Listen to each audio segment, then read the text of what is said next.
شروع اللہ کا نام لے کر جو بڑا مہربان نہایت رحم والا ہے۔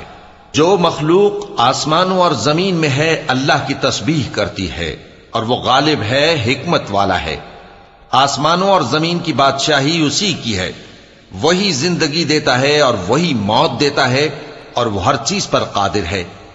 وہی اول اور وہی آخر، اور اپنی قدرتوں سے سب پر ظاہر اور پھر بھی پوشیدہ ہے، اور وہ ہر چیز کا خوب جاننے والا ہے۔ وہی ہے جس نے آسمانوں اور زمین کو 6 دن میں پیدا کیا، پھر عرش پر جلوہ افروز ہوا۔ جو چیز زمین میں داخل ہوتی اور جو اس سے نکلتی ہے، اور جو آسمان سے اترتی اور جو اس میں چڑھتی ہے، سب اس کو معلوم ہے۔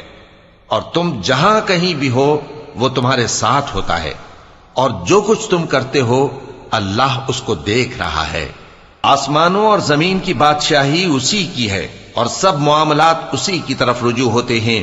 وہی رات کو دن میں داخل کرتا اور دن کو رات میں داخل کرتا ہے، اور وہ دلوں کے بھیدوں تک سے واقف ہے۔ لوگوں، اللہ پر اور اس کے رسول صلی اللہ علیہ وآلہ وسلم پر ایمان لاؤ، اور جس مال میں اس نے تم کو اپنا نائب بنایا ہے اس میں سے خرچ کرو۔ اب جو لوگ تم میں سے ایمان لائے اور مال خرچ کرتے رہے ان کے لیے بڑا ثواب ہے۔ اور تم کیسے لوگ ہو کہ اللہ پر ایمان نہیں لاتے، حالانکہ اس کے پیغمبر صلی اللہ علیہ وآلہ وسلم تمہیں بلا رہے ہیں کہ اپنے پروردگار پر ایمان لاؤ، اور اگر تم کو یقین ہو تو وہ تم سے اس کا عہد بھی لے چکا ہے۔ وہی تو ہے جو اپنے بندے پر واضح آیتیں نازل فرماتا ہے تاکہ تم کو اندھیروں سے نکال کر روشنی میں لائے۔ بے شک اللہ تم پر نہایت شفقت کرنے والا ہے، مہربان ہے۔ اور تم کو کیا ہوا ہے کہ اللہ کے رستے میں خرچ نہیں کرتے، حالانکہ آسمانوں اور زمین کی وراثت اللہ ہی کی ہے۔ جس شخص نے تم میں سے فتح مکہ سے پہلے خرچ کیا اور جنگ کی، وہ اور جس نے یہ کام بعد میں کیے وہ برابر نہیں۔ ان کا درجہ ان لوگوں سے کہیں بڑھ کر ہے جنہوں نے بعد میں مال خرچ کیے اور کفار سے جنگ کی، اور اللہ نے سب سے ہی ثواب نیک کا وعدہ کیا ہے، اور جو کام تم کرتے ہو اللہ ان سے واقف ہے۔ کون ہے جو اللہ کو نیک نیتی سے قرض دے تو وہ اس کو کئی گنا ادا کرے گا، اور اس کے لیے عزت کا صلہ یعنی جنت ہے۔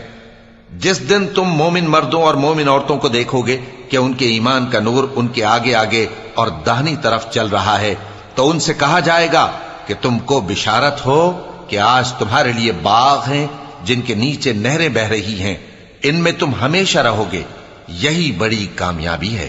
اس دن منافق مرد اور منافق عورتیں مومنوں سے کہیں گے کہ ہمارے لیے انتظار کرو کہ ہم بھی تمہارے نور سے روشنی حاصل کریں۔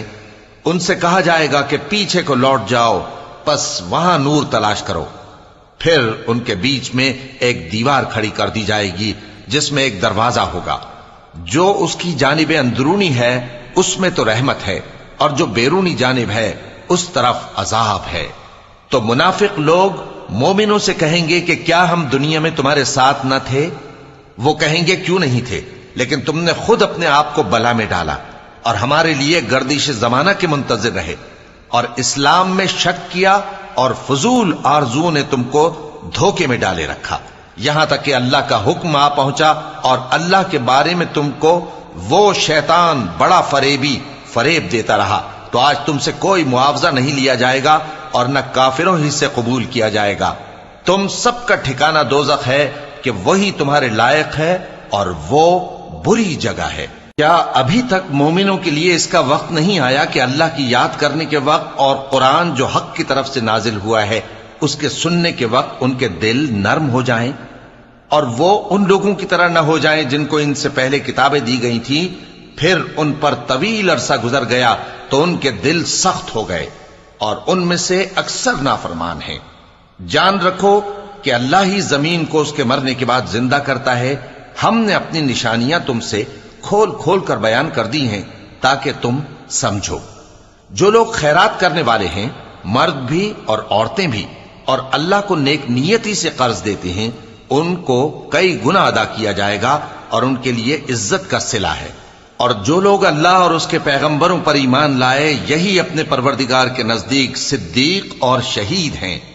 ان کے لیے ان کے اعمال کا صلہ ہوگا، اور ان کے ایمان کی روشنی بھی ہوگی۔ جن لوگوں نے کفر کیا اور ہماری آیتوں کو جھٹلایا، وہی اہل دوزخ ہیں۔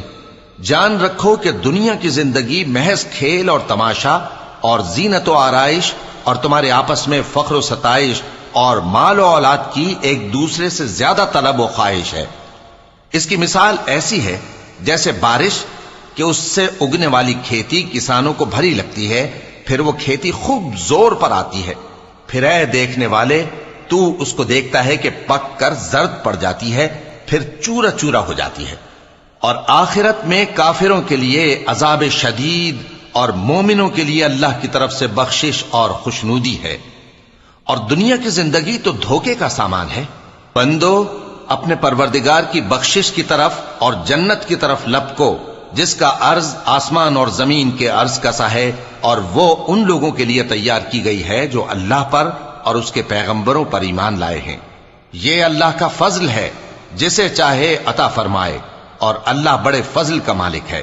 کوئی مصیبت زمین میں اور خود تم پر نہیں پڑتی مگر پیشتر اس کے کہ ہم اس کو پیدا کریں، ایک کتاب میں لکھی ہوئی ہوتی ہے، اور یہ کام اللہ کو آسان ہے۔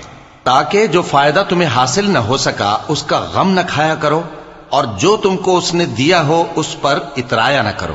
اور اللہ کسی اترانے اور شیخی بگاڑنے والے کو دوست نہیں رکھتا، جو خود بھی بخل کریں اور لوگوں کو بھی بخل سکھائیں۔ اور جو شخص روگردانی کرے تو اللہ بھی بے نیاز ہے، لائق حمد و ثنا ہے۔ ہم نے اپنے پیغمبروں کو کھلی نشانیاں دے کر بھیجا اور ان پر کتابیں نازل کی اور میزان عدل، تاکہ لوگ انصاف پر قائم رہیں، اور لوہا پیدا کیا کہ اس میں اسلحہ جنگ کے لحاظ سے زور بھی بہت ہے اور لوگوں کے لیے فائدے بھی ہیں، اور اس لیے کہ جو لوگ بن دیکھے اللہ اور اس کے پیغمبروں کی مدد کرتے ہیں اللہ ان کو معلوم کرے۔ بے شک اللہ زور آور ہے، غالب ہے۔ اور ہم نے نوح اور ابراہیم کو پیغمبر بنا کر بھیجا اور ان کی اولاد میں پیغمبری اور کتاب کے سلسلے کو وقتاً فوقتاً جاری رکھا، سو بعض تو ان میں سے ہدایت پر ہیں اور اکثر ان میں سے نافرمان ہیں۔ پھر ان کے پیچھے انہی کے قدموں پر اور پیغمبر بھیجے، اور ان کے پیچھے مریم کے بیٹے عیسیٰ کو بھیجا، اور ان کو انجیل عنایت کی، اور جن لوگوں نے ان کی پیروی کی ان کے دلوں میں شفقت اور مہربانی ڈال دی۔ اور ترک دنیا والی نئی بات تو خود انہوں نے نکال لی، ہم نے ان کو اس کا حکم نہیں دیا تھا، مگر انہوں نے اپنے خیال میں اللہ کی خوشنودی حاصل کرنے کے لیے آپ ہی ایسا کر لیا تھا، پھر جیسا اس کو نبھانا چاہیے تھا نبھا بھی نہ سکے۔ پس جو لوگ ان میں سے ایمان لائے ان کو ہم نے ان کا اجر دیا، اور ان میں بہت سے نافرمان ہیں۔ مومنو اللہ سے ڈرو اور اس کے پیغمبر پر ایمان لاؤ، وہ تمہیں اپنی رحمت سے دگنا اجر عطا فرمائے گا اور تمہارے لیے روشنی کر دے گا جس میں تم چلو گے، اور تم کو بخش دے گا، اور اللہ بخشنے والا ہے، مہربان ہے۔ یہ باتیں اس لیے بیان کی گئی ہیں کہ اہل کتاب جان لیں کہ وہ اللہ کے فضل پر کچھ بھی قدرت نہیں رکھتے، اور یہ کہ فضل اللہ ہی کے ہاتھ میں ہے، وہ جس کو چاہتا ہے دیتا ہے، اور اللہ بڑے فضل کا مالک ہے۔